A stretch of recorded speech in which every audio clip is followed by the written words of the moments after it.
Olá pessoal, tudo bom?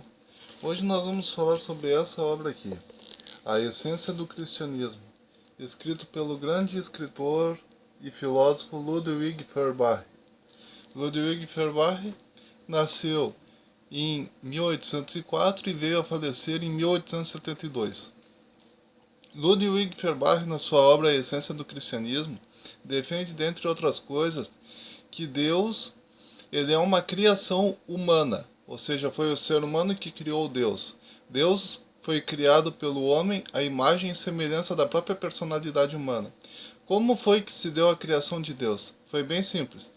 O homem pegou a sua própria personalidade, removeu dela todos os vícios, deixou apenas as virtudes e idealizou essa mesma personalidade humana, destituída de defeitos, dotada apenas de virtudes, como pertencendo a um ser eterno, divino, chamado Deus. E foi assim que o ser humano criou Deus. Para criar o diabo, o ser humano pegou exatamente aquelas características negativas de sua própria personalidade, removeu todas as características positivas de sua personalidade e, pegando apenas os defeitos de sua própria personalidade, ele usou isso para criar um ser chamado diabo. Então, o diabo seria a representação, digamos assim, substantivada dos próprios defeitos da personalidade humana, enquanto que Deus seria a substantivação, digamos assim, de todas as características positivas da própria personalidade humana, tá?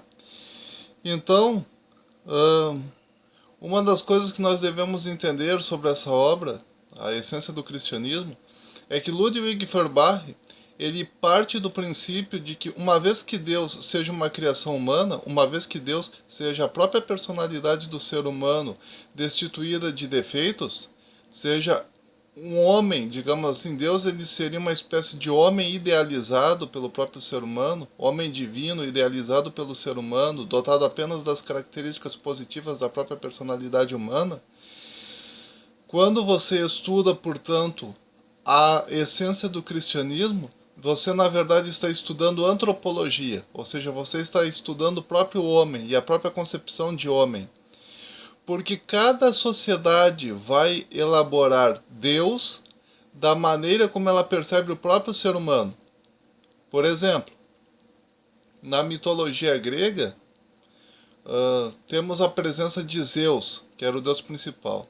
Ora, na cultura grega, na cultura helênica, o homem era valorizado devido à sua facilidade de ter relações íntimas com inúmeras mulheres, não apenas com a esposa, mas também com outras mulheres além da esposa, porque como nós já vimos aqui, quando trabalhamos sobre a obra do Foucault, do Michel Foucault, História da Sexualidade do Michel Foucault, nós inclusive aprendemos com Foucault que os gregos eles consideravam uma traição por parte do homem não se o homem se relacionasse com outras mulheres além da esposa, mas sim quando o homem pegava uma dessas outras mulheres e levava para casa e dava a essa mulher o título de esposa, no lugar da sua verdadeira esposa.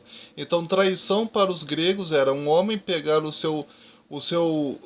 título, o seu título de marido que ele havia outorgado apenas a uma única mulher e remover aquela mulher e pegar uma nova mulher no lugar e dar a essa mulher o título de esposa e assim mesmo o título de marido dela. Isso era considerado uma traição por parte do homem.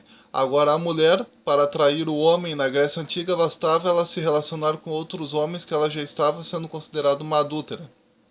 Então, a sociedade grega, na época, ela era bem desigual. Ela valorizava apenas o homem e não a mulher. Pois bem, nessa sociedade grega, o conceito deles, portanto, de homem era de um ser que poderia se relacionar com tantas mulheres quantas ele quisesse. Só que muitos homens, infelizmente, experimentavam, né, na cultura deles, muitos homens experimentavam a incapacidade de ter relações íntimas, ou a impossibilidade, a impotência. Então, nesse caso, para eles era como se fosse a pior coisa que poderia acontecer. Então, Quando eles concebiam Deus, da cultura deles, a cultura grega adorava vários deuses, mas quando ele concebia Deus, o Deus principal, Zeus, no caso, o Deus principal, ele tinha que ser necessariamente, de acordo com a cultura da época, um ser incapacitado de ter impotência sexual. Ele deveria de ser um ser que pudesse se relacionar com todos os tipos de mulheres e até mesmo com homens, se ele quisesse. Então, da maneira como eles imaginavam o homem perfeito, era assim que eles projetavam Zeus, o deus principal. Já o povo nórdico e o povo celta, por exemplo, o povo celta, como nós já trabalhamos aqui sobre aquele livro História da Mitologia Celta, as melhores histórias da mitologia celta, da Fratini, vocês provavelmente notaram naquele vídeo que a maneira como os celtas concebiam o homem era de um ser guerreiro, de um ser verdadeiramente guerreiro, que competia por tudo. Então os deuses celtas, principalmente o principal, ele era um ser especialmente guerreiro, especialmente competitivo. Por quê? Porque a maneira como eles concebiam o homem perfeito, eles concebiam também o seu próprio Deus. Então Deus é uma construção humana, segundo Ludwig Feuerbach. Deus é uma construção humana, Deus é criado pelo homem, o homem, a maneira como o homem imagina a si mesmo de maneira perfeita, assim como o homem idealiza a própria personalidade humana aperfeiçoada, digamos assim, é assim que ele vai imaginar Deus, é assim que ele vai conceber Deus, é assim que ele vai criar Deus. Então Deus nada mais é do que a própria personalidade humana dotada apenas de virtudes e elevada ao nível da perfeição. Uma vez que nós entendamos isso, Ludwig Feuerbach avança no seu raciocínio e ele vai falar para nós qual é o conceito cristão de paraíso. E o Ludwig Feuerbach, depois de estudar muito o cristianismo, tanto o Antigo e o Novo Testamento, como também textos da patrística, bem como da teologia medieval, bem como da teologia moderna, Ludwig Feuerbach ele chegou à conclusão que no cristianismo a verdadeira recompensa do cristão é a divinização de si mesmo. Porque Deus, segundo Ludwig Feuerbach, uma vez criado pelo homem, Deus ele é, no mundo das ideias, considerado como um ser que possui um corpo, possui uma certa materialidade, porque senão ele não existiria, mas ao mesmo tempo ele não possui sexo, ele não possui gênero, nem masculino e nem feminino. E uma vez que Deus não possua sexo, ele automaticamente não tem nenhuma responsabilidade social, digamos assim, para com mais ninguém. E isso o torna único e centrado em si mesmo. O homem, enquanto pai, ele exerce a responsabilidade social de pai porque ele possui o sexo masculino. A mulher, ela exerce o papel social de mãe porque ela tem órgãos femininos, órgãos sexuais femininos. Um ser elevado ao nível da divindade, ele não possui nem órgãos sexuais masculinos e nem femininos, nem características masculinas e nem características femininas, tornando-se dessa maneira um ser amorfo, ou seja, um ser sem forma. E exatamente por ele ser sem forma, por ele não ter nenhum gênero nele, nem masculino e nem feminino, esse ser ele passa a não ter nenhuma responsabilidade social. Ele passa a ser completo em si mesmo. Ele não precisa fazer nenhuma abertura em relação ao outro, nenhum tipo de socialização. Uma vez que você entenda que Deus, segundo o cristianismo, é um ser material, dotado de uma certa materialidade, mas sem forma e sem sexo, e portanto sem nenhum compromisso social para com ninguém, e ao mesmo tempo um ser dotado apenas das partes positivas da personalidade humana, sem as partes negativas, sem os defeitos, apenas com as virtudes. E uma vez que o cristianismo coloque como promessa celestial a ideia de que os filhos de Deus terão no céu um corpo glorificado, ou seja, esse corpo animal será removido e no lugar desse corpo animal a alma dos filhos de Deus vai habitar um corpo glorificado. Cada alma dos filhos de Deus, cada uma das almas dos filhos de Deus vão habitar um corpo glorificado específico. E esse corpo glorificado específico, apesar de ser feito de uma determinada matéria, de uma determinada materialidade, ele vai possuir apenas as características positivas da personalidade humana e não as características negativas, porque no céu não entra defeitos. Então, no céu, quando os filhos de Deus forem para o céu, Deus vai remover deles todas as características negativas de sua personalidade. Todos os defeitos da personalidade dos filhos de Deus será removida. Então, Ludwig Feuerbach ele diz, bom, no céu os filhos de Deus individualmente serão seres destituídos de sexo, portanto não terão nenhum compromisso social, serão completos em si mesmos. Eles terão a personalidade humana, mas sem defeitos, apenas dotados de virtudes. Eles serão seres atemporais. Então, dessa maneira, Ludwig Feuerbach chega à conclusão que Deus que é a recompensa dos filhos de Deus no cristianismo. Ou seja, é a divinização do homem, a verdadeira recompensa que o cristianismo tem a oferecer aos que ele considera como filhos de Deus. Tá?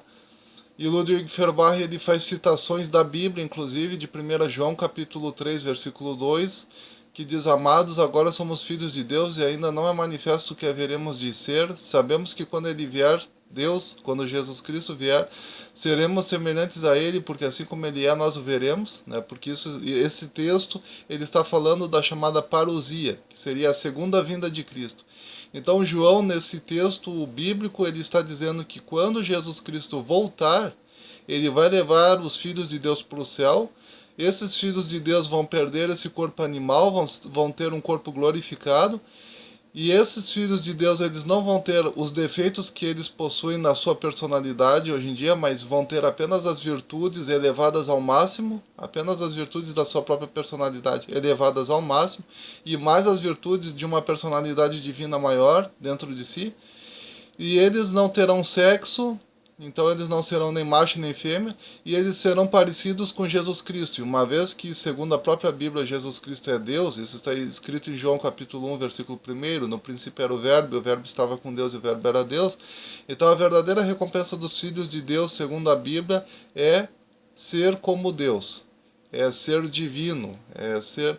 Então o Ludwig Feuerbach ele vai explicar para nós que, enquanto que o homem cria Deus, a sua imagem e semelhança, o mesmo homem estabelece como recompensa para si mesmo ser Deus, ser divino, ter a personalidade divina.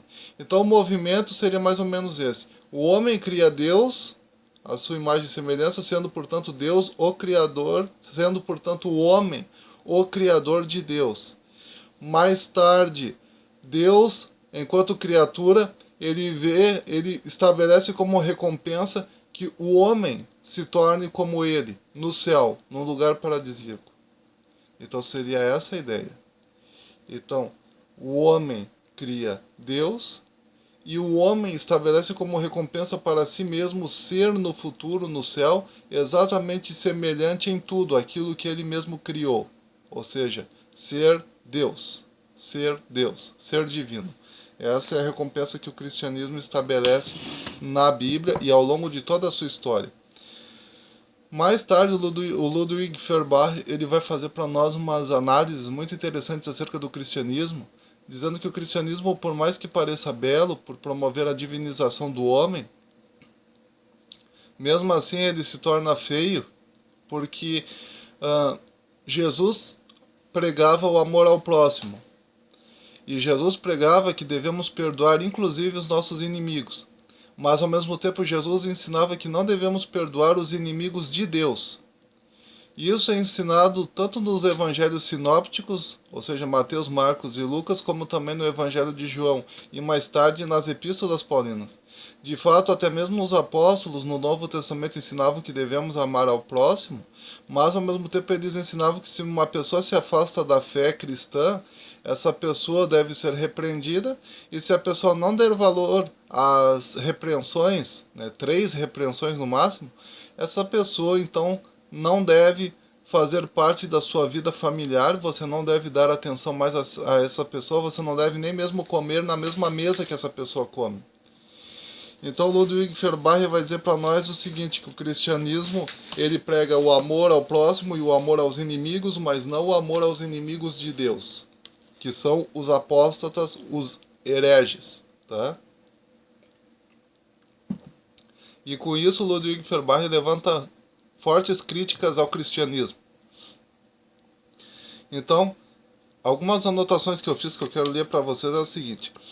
Para Feuerbach, o sexo faz parte da essência do ser humano, pois é o que o torna homem e o diferencia da mulher, e lhe dá uma função comunitária, de pai, de homem, de chefe de família, etc.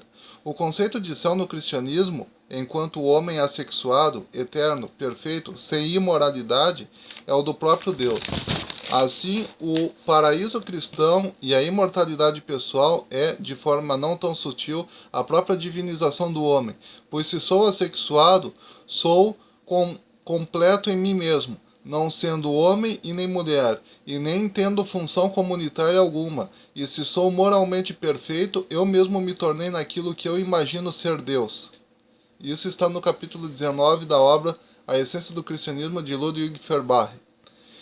Depois Ludwig Feuerbach cita para nós 1 João capítulo 4, versículos 2 a 3, 1 João capítulo 2, versículo 22, 2 João capítulo 9, versículo 11, 1 Timóteo capítulo 4, versículo 10, Gálatas capítulo 6, versículo 10, Tito capítulo 3, versículo 10 a 11, 1 Timóteo capítulo 1, versículo 20, 2 Timóteo capítulo 2, versículo 17 a 18, 1 Coríntios capítulo 16, versículo 22 e o Evangelho de João capítulo 3, versículo 36, além de citar mais textos da patrística e da Idade Média e da teologia moderna. E Ludwig Feuerbach, após fazer várias citações, ele diz o seguinte, que Ludwig Feuerbach, depois de citar tais versículos, declara que a diferença entre a fé, tal como já se expressou na Bíblia, e a fé como se fez valer em épocas posteriores, é somente a diferença entre o germe e a planta. A planta já está no germe. Então, o Ludwig Feuerbach ele diz que o cristianismo sempre promoveu o ostracismo, o cristianismo sempre promoveu a expulsão dos hereges, o cristianismo sempre promoveu que você deve amar o seu próximo, amar os seus inimigos, mas não amar os inimigos de Deus. E isso acabou sendo levado ao extremo na Idade Média, a ponto do próprio Santo Agostinho, em uma de suas obras, dizer que se aquele que falsifica uma moeda é digno de morte, como não será digno de morte ainda aquele que falsifica a palavra de Deus e os ensinamentos de Deus? Então, esse sentimento dos apóstolos do Novo Testamento de expulsar do seu meio aqueles indivíduos que deixavam de ser cristãos, foi levado ao extremo na Idade Média a ponto dos cristãos começarem até mesmo a queimar em fogueiras aqueles que eles consideravam como sendo hereges e inimigos de Deus. Inclusive no protestantismo também, não apenas no catolicismo, a ponto de inclusive Calvino, né, após ver um homem sendo queimado em praça pública, né, a pedido das próprias autoridades de Genebra, Calvino, antes do homem ser queimado, Calvino olha para aquele homem e diz: amigo, não tenho nada contra a tua pessoa, mas a regra cristã me exige isso. E aí ele simplesmente vira as costas e deixa que aquele homem seja queimado em praça pública. Então quer dizer, para o cristianismo, de fato tu deve amar ao teu próximo como a ti mesmo. E de fato tu deve amar os teus inimigos pessoais, aqueles que são teus inimigos pessoais. Agora, aqueles que Deus estabeleceu como inimigos dele, e que ele considera como inimigos, aqueles indivíduos que abrem mão da fé cristã, esses, à luz do cristianismo, você não deve perdoar. Tá? A menos que eles se arrependam. Aí sim, aí eles devem ser aceitos junto contigo. Caso não venham a se arrepender, você deve considerá-los como inimigos da fé, inimigos da paz, inimigos da bondade, inimigos de tudo aquilo que é bom. E você não deve nem cumprimentá-los na rua e nem se alimentar junto com eles à mesa. É interessante que Jesus é apresentado por Ludwig Feuerbach como sendo uma lenda, resultado da imaginação humana, mas ao mesmo tempo como a personificação do amor ao gênero humano, como um todo. A fé é sempre apresentada como inimiga do amor, pois enquanto o amor ama tudo e todos incondicionalmente, o amor, quando unido à fé, ama apenas aquilo que a fé determina. A fé cega o amor. Então Ludwig Feuerbach ele diz que o amor, ele perdoa tudo, ele ama tudo, ele ajuda tudo, ele não tem ninguém como inimigo. Por outro lado, a fé estabelece inimigos. Estabelece como inimigos todos aqueles que não são dependentes da fé e nem apoiadores daquela fé. Então o amor, quando unido à fé, acaba sendo um amor corrupto, digamos assim, um amor deteriorado. É assim que Ludwig Feuerbach concebe o amor cristão. Ludwig Feuerbach ri, de alguma maneira, do amor cristão, porque ele declara que o amor cristão nada mais é do que o amor, que é algo ilimitado, unido às exigências limitatórias da fé.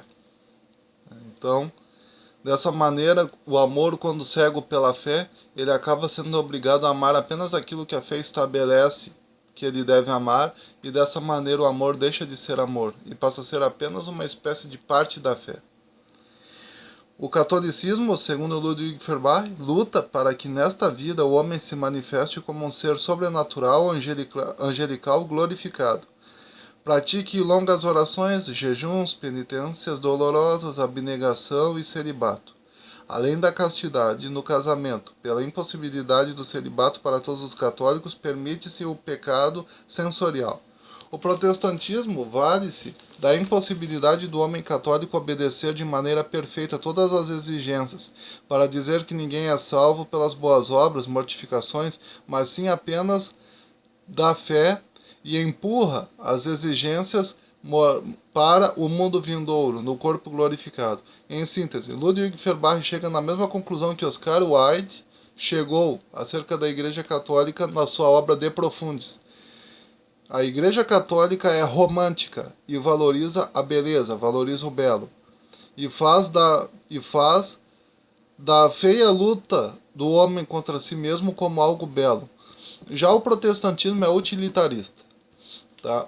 Na essência do cristianismo, Ludwig Feuerbach de alguma maneira chega a essa conclusão, e a essa mesma conclusão já havia chegado aqui nesse vídeo um outro autor que nós lemos, que foi o Oscar Wilde em sua obra De Profundis, em que ele diz que o catolicismo é romântico e o protestantismo é algo mais utilitarista. Tá? Para o católico, um homem e uma mulher, quando se casam, devem viver de preferência como irmãos, valorizando-se mutuamente através de carícias, mas sem a prática da relação íntima, praticando a relação íntima apenas em caso de desejarem ter filhos. Já à luz do protestantismo, pode um homem e uma mulher, ao se casar, ter todas as suas satisfações íntimas e sexuais cumpridas, sem problema algum, desde que não envolva terceiros. Tá? Então, o conceito católico de castidade no casamento é algo bem mais romântico, e o protestantismo, por sua vez, já é algo mais utilitarista, já é aquela coisa tipo, se casou é porque quer, né, ter relações e ter também filhos. Já o catolicismo prega que o casal deve de ter filhos, mas ao mesmo tempo prega que o casal só deve ter relações sexuais para ter filhos, vivendo mais como irmãos e mais como amigos e mais como, sabe, o amor platônico. O catolicismo valoriza o amor platônico dentro do casamento, pegando livros da Bíblia Católica como o livro de Tobias, por exemplo, como base, que é aquele livro que fala que o demônio ele matava os vários maridos de uma determinada mulher porque aqueles homens desejavam ter uma relação animalesca com aquela mulher. Já o Tobias, ele sendo um homem mais velho e temente a Deus, ele, quando se casou com aquela mulher, ele se casou de maneira verdadeiramente amorosa, platônica até mesmo.